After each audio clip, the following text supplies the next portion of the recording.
നല്ല ഭംഗിയുള്ള മനോഹരമായ കണ്ണുകൾക്ക് കുളിർമ നൽകുന്ന ഒരു നല്ല പൂച്ചെടി, ഇല്ലെങ്കിൽ നല്ല ഫലസമൃദ്ധിയായി നിൽക്കുന്ന ഒരു മരം കാണുമ്പോൾ ഇതുപോലെ ഒരു ചെടി ഇല്ലെങ്കിൽ വൃക്ഷം നമ്മുടെ വീട്ടിലും വേണമെന്ന് തോന്നിപ്പോകാറില്ലേ? ആരും ഇല്ലെങ്കിൽ നമ്മൾ ആ ചെടിയിൽ നിന്ന് ഒരു തണ്ടൊടിച്ചെടുക്കും, ഇല്ലെങ്കിൽ ആ വൃക്ഷത്തിൻ്റെ ഒരു വിത്ത് അതെടുക്കും. അപ്പോഴും ആഗ്രഹം ഇതുപോലെ ഒരു ചെടി അല്ലെങ്കിൽ വൃക്ഷം എനിക്കും വേണമെന്നാകും. നിങ്ങളതിനെ വീട്ടിൽ കൊണ്ടുപോകും.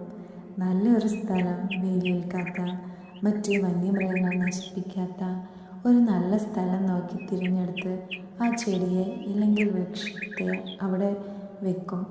ആവശ്യത്തിന് വെള്ളമൊഴിക്കും, വളമിടും, ഒരു കുഞ്ഞു വേലി കെട്ടി അതിനെ സംരക്ഷിക്കും. ദിവസവും ചെന്ന് നോക്കിക്കൊണ്ടേയിരിക്കുമല്ലേ, എന്തായി, മുള പൊട്ടിയോ, നാമ്പ് വന്നോ?